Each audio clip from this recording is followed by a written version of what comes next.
이 제일 심각한 게 저희 볼인데요. 예. 보리가 좀 이상해요, 아버님. 요거는 제가 합리적인 어떤 의심이 좀 들고 해서 오늘 사실은 그 이전에도 염증 수치가 제가 많이 올라가 있다라고 말씀드렸잖아요. 예. 그때 분명히 저희가 퇴원할 시점쯤, 그때 이제 저희가 요거 있는 염증이라든지 이런 것들, 실밥 같은 거 등에 이제 염증 많은 거 있잖아요. 예. 이거 실밥을 제기할 때쯤 제가 이 급성 염증 수치라는 거를 측정을 해봤었어요. 그때 급성 염증 수치가 어땠었냐고 하면 실제로 보고 하면 요렇게 지금 급성 염증 수치가 저희가 이 10 이하로 나오는 걸 보고 일단은 치료를 종료했었는데 8월 24일 날에 아버님 이틀 전부터 아이가 좀 움직임이 좋고 비틀비틀대고 이상하다고 데려왔을 때는 염증 수치가 무려 229점입니다. 정상이 10까지 범위여서 어딘가 몸에서 23배가량의 염증이 생기고 있다라고 봐지고 있는데 예. 지금 그때하고 제가 똑같은 항생제를 줬어요.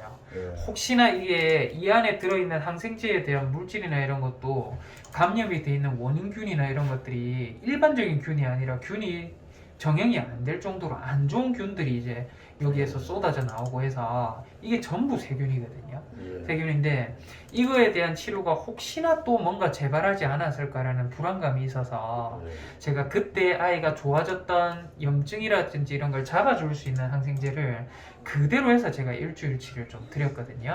일단은 첫 번째로 일주일치 저희가 그대로 약을 드렸는데 몸무게가 원래 부산에서 저희 양산에 올 때 7.8kg이던 아이가 5.8kg입니다.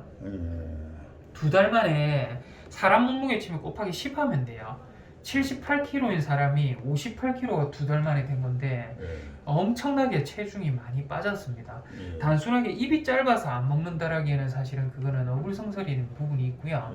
지난번에도 이 체중이 많이 빠져 있고 비틀비틀대고 염증 수치가 올랐었는데 그때랑 똑같은 저희가 항생제에 대한 반응이 좋다라고 하면 사실은 체중도 오르고 있고 염증 수치도 잡혀야 되거든요.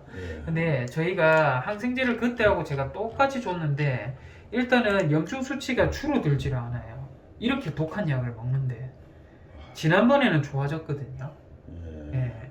근데 이게 똑같은 항생제를 먹었는데 잡히지를 않습니다. 이게 뭐냐고 하면 실제로 등에 생겨 있는 감염은 완치 판정이고 또 다른 문제가 아이한테 생겼다라고까지밖에 볼 수가 없거든요. 근데 이제 이 부분에 대한 거는 사실은 이제 제가 이 염증 수치가 잡힐 거라고 좀 생각을 하긴 했었는데 항생제를 좋은 거를 써도 반응을 하지 않는 염증 수치가 오르는 거예요. 예, 그 항생제 무반응성이라고 하면 첫 번째로 바이러스성 질병이 있고요.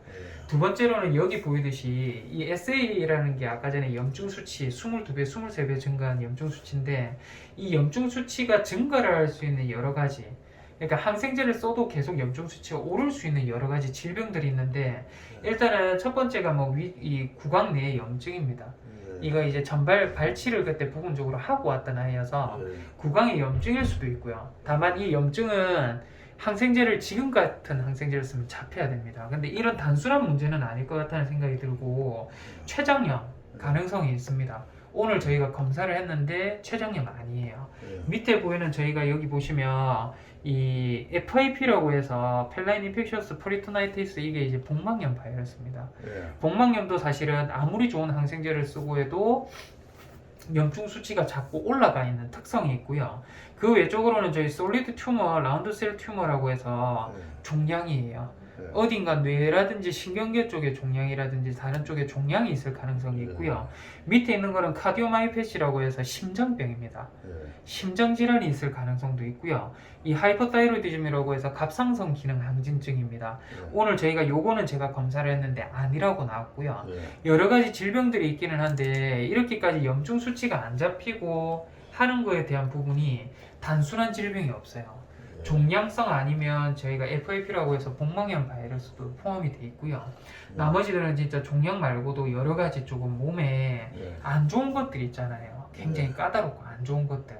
그게 있습니다. 그래서 첫 번째로 일단 구강에 대한 염증 오늘 이제 전반적으로 제가 검사를 싹 다 했어요. 배 쪽에 털도 오늘 싹 다 밀고 검사를 했더니 일단 구강에는 염증이 있기는 하지만 그렇게 심하지는 않습니다. 첫 번째고요. 두 번째는 저희가 심장에 대한 부분을 정밀 검사를 했는데 심장병 소인이 조금은 보이는 것 같아요. 일단 여기 이제 심장에 대한 단면을 측정을 한 건데 요 벽의 두께 자체가 저희가 6mm를 넘어서면 사실 심장병의 가능성이 높다라고 표현하는데 첫 번째 쟀을 때 6.5, 두 번째 쟀을 때 8.5, 세 번째 6.6, 네 번째 5.6, 6.3.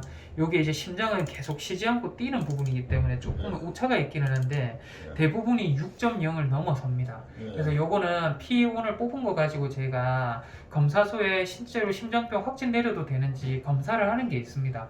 프로비엠피라고 해서 바이오마커 검사가 있는데 그 검사를 보내서 이 염증 수치가 과연 항생제의 무반응성이 심장병 때문에 일어나는지는 제가 체크를 해볼 거고요.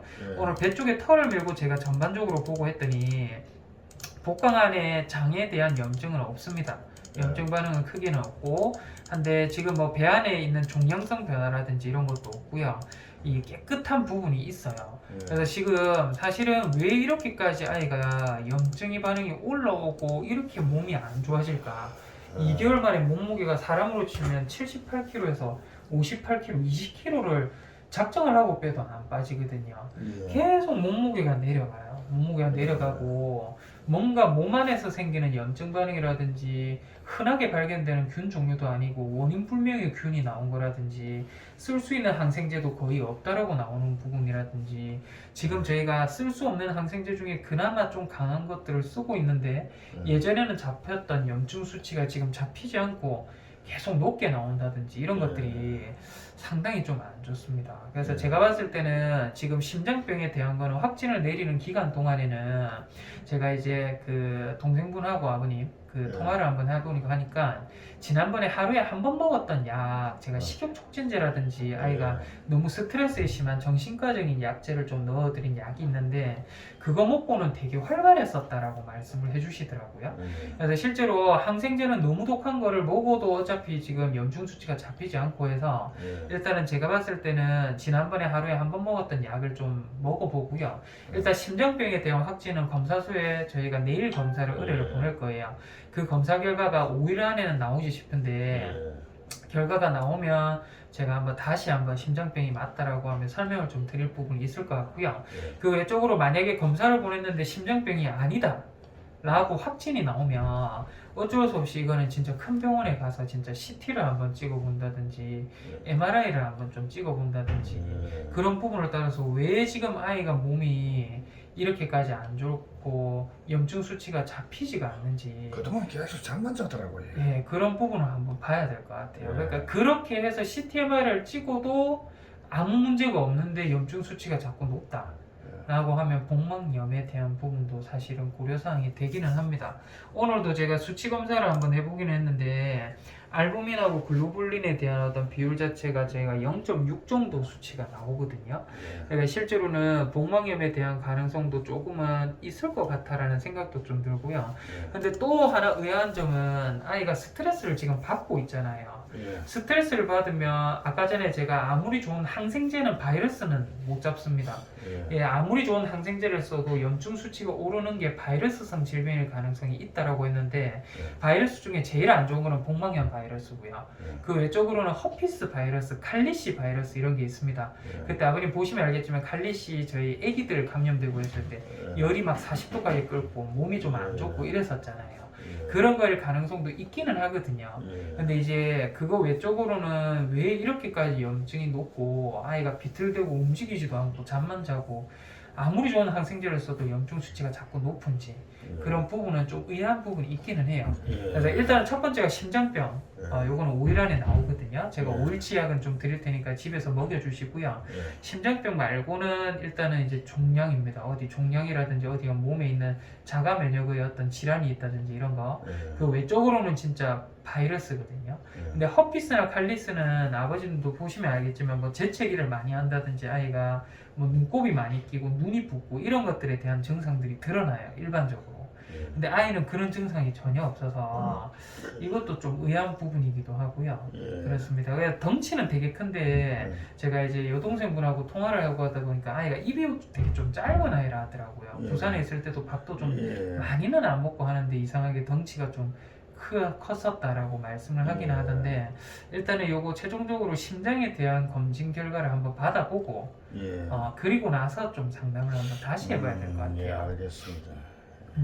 알겠습니다. 그래서 보리도 제가 일단은 약은 5일치해서 그렇게 좀 드려볼 거고요. 예. 일단은 요거 검사 결과 나오면 제가 예. 보리는 별도로 연락을 좀 드리도록 하겠습니다, 아버님. 예.